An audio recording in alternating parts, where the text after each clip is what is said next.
It's October 1564, high in the craggy mountains of northern England's Lake District.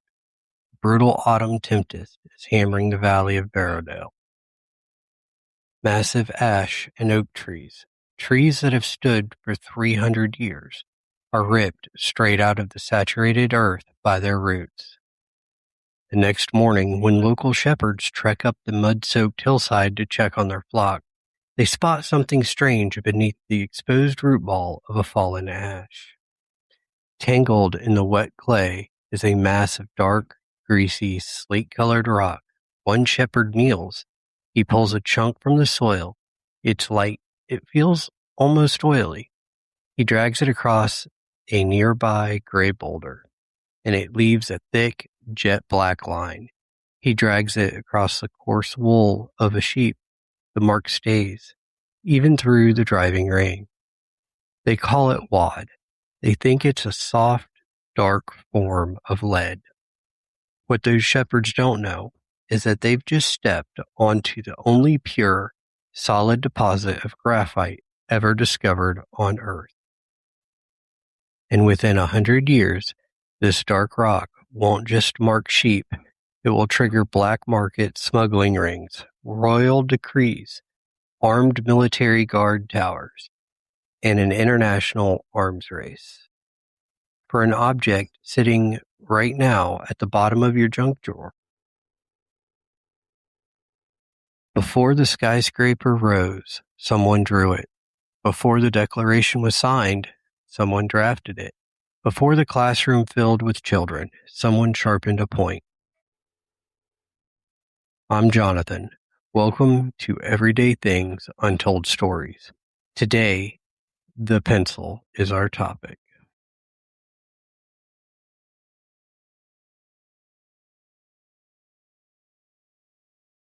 To understand why a stick of gray stone became a matter of national security, you have to realize something.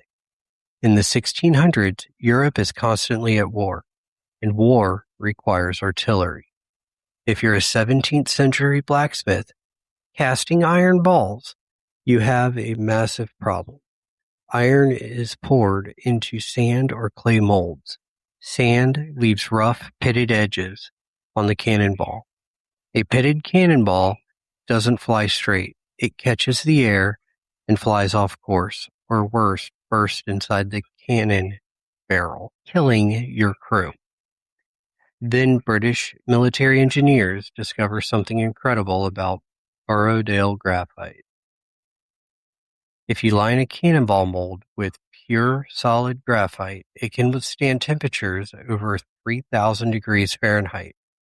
The molten iron glides over it like silk. The result? Perfectly smooth, round, terrifyingly lethal cannonballs. Graphite isn't just a writing tool. It is military tech. And Great Britain owns every single ounce of it. The British Crown locks down the Barrowdale mine like Fort Knox.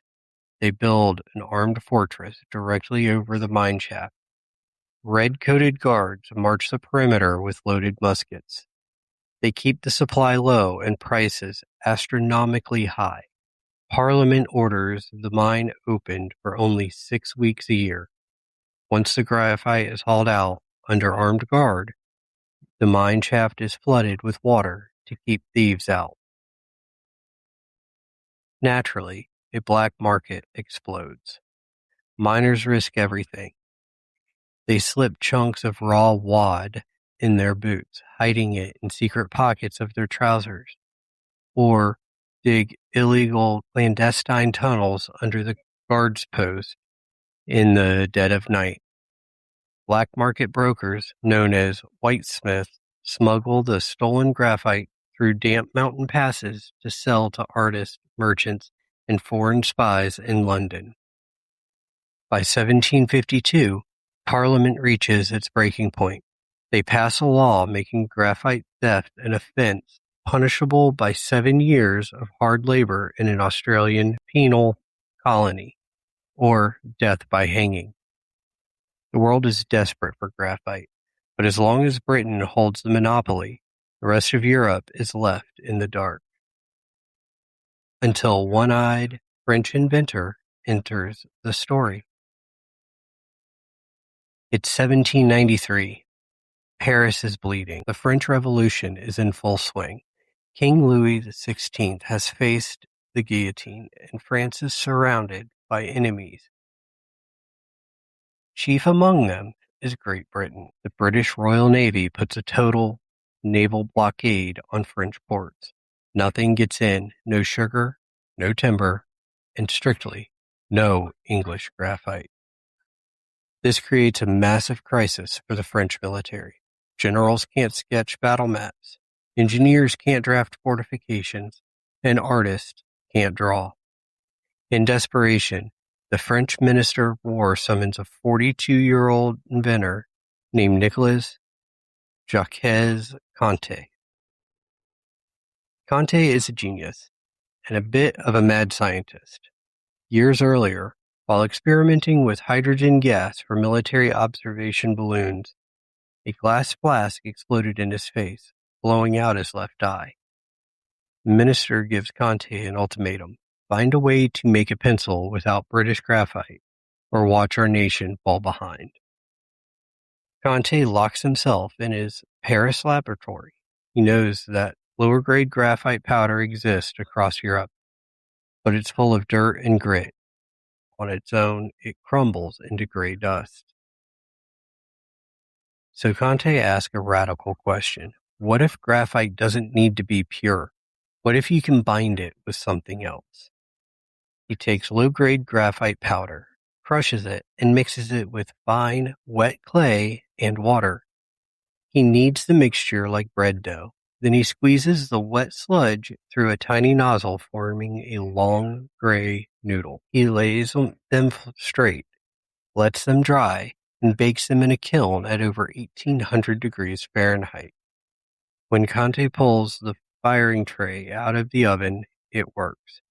The heat bakes the clay into a solid ceramic matrix, holding the graphite particles tightly together. And then Conté notices something even more revolutionary. If he adds more clay to the mix, the stick gets harder and leaves a lighter line. If he adds less clay and more graphite, the stick gets softer and leaves a dark, rich, bold mark. In just 8 days, a one-eyed French balloonist breaks the British Empire's 200-year monopoly. He doesn't just solve a wartime shortage. He invented the modern HB grading system we use today.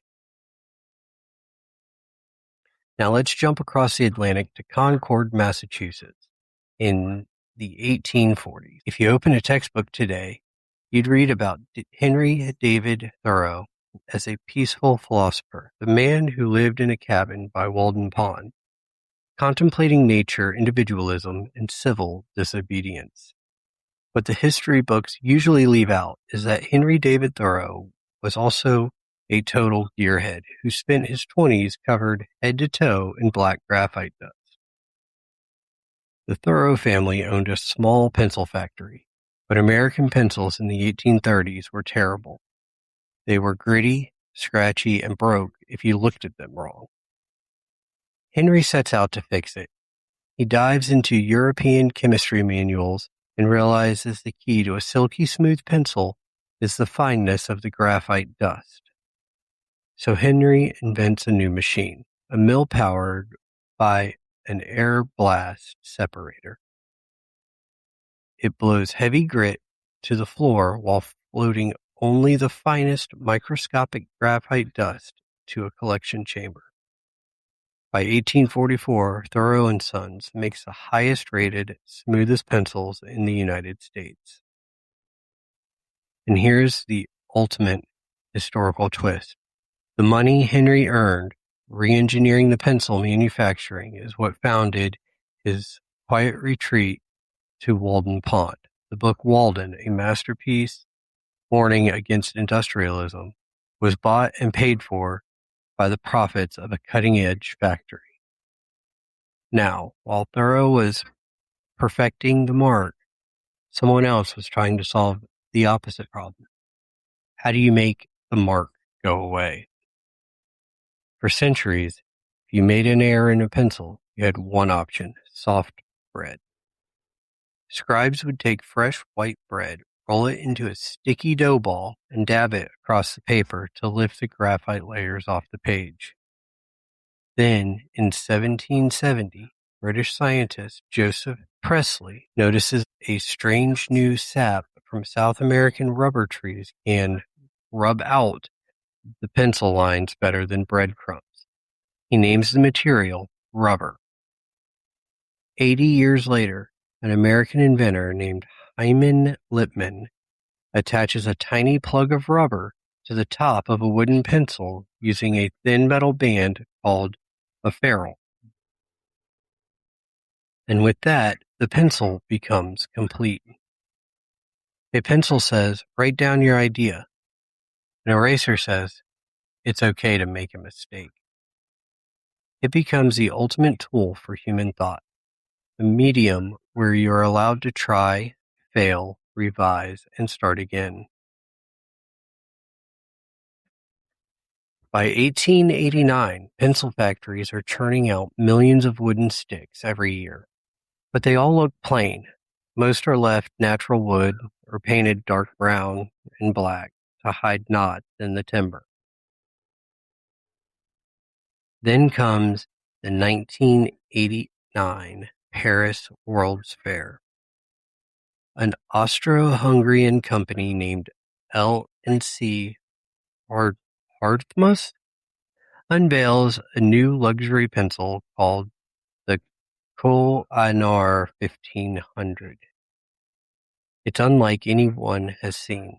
It's dipped in brilliant, gleaming, bright yellow paint. Why yellow? It was a genius marketing stunt. At the time, the world's purest new graphite deposit had just been discovered in Siberia, near the border of China. In Chinese culture, yellow was the regal color of royalty and high status. Hartmut painted their pencils yellow to signal to buyers. Inside this wood is pure Siberian graphite. This is the pencil of kings. The Koh-i-Noor is an instant smash hit. Within months, American competitors like Dixon and Farber start painting their pencils yellow too, trying to trick buyers into thinking their cheap American pencils contained royal Siberian graphite. The stunt worked so well that today over 70% of all pencils sold in North America are still painted yellow. Which brings us to the ultimate pencil legend. You've probably heard the story at a dinner party or on social media. During the space race, NASA spent millions of dollars of taxpayer money developing a high-tech space pen that could write in zero gravity, while the clever Soviets just handed their cosmonauts a wooden pencil. The fantastic story. It's also completely wrong. In the early 1960s, both American astronauts and Soviet cosmonauts used pencils in space, but they quickly realized pencils in a spacecraft are a recipe for disaster. When a graphite tip snaps in zero gravity, that tiny piece of graphite doesn't fall to the floor, it floats. Graphite is pure carbon, which means it's a microscopic conductor of electricity. Floating graphite dust drifts into control panels, gets sucked into life support vents, and creates massive short-circuit risks in pure oxygen cabins. Furthermore, the wooden sheath and rubber eraser were severe fire hazards in a high oxygen environment. NASA didn't spend millions developing a space pen. A private inventor named Paul Fisher spent his own company's money developing the pressurized Fisher space pen, and both NASA and the Soviet Union bought them for $6 each. Sometimes, even the greatest everyday tool on Earth meets an environment it was never meant to cross. Pick up a pencil today. Look at it closely. It costs about 10 cents. You can draw a line 35 miles long.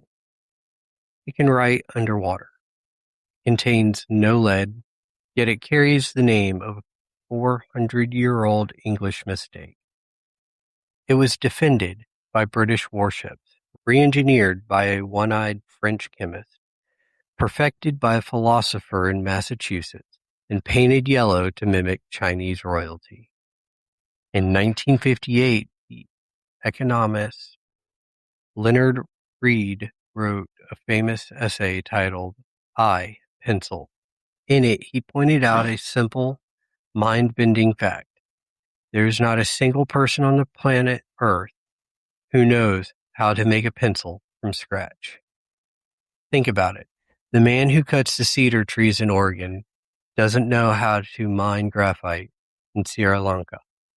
The chemist who refines the clay in Mississippi doesn't know how to harvest rubber in Malaysia. The factory worker stamping the metal ferrule doesn't know how to brew the yellow paint. Thousands of human beings who don't know each other, who speak different languages, who hold different beliefs, are brought together by the market to create a simple 6-inch stick of wood. The pencil isn't just a writing tool. It is proof of what happens when human ingenuity, trade, and imagination collide. The next time you hold one, remember the storm at Barrowdale started it all. Thanks for listening to Everyday Things Untold Stories. I'm Jonathan. If you loved this story, leave us a 5-star review on Apple Podcasts or Spotify. It helps other curious seekers find the show. Join us next week when we look at another everyday object hiding right in your kitchen drawer. Silverware. Until then, keep looking closer at the world around you.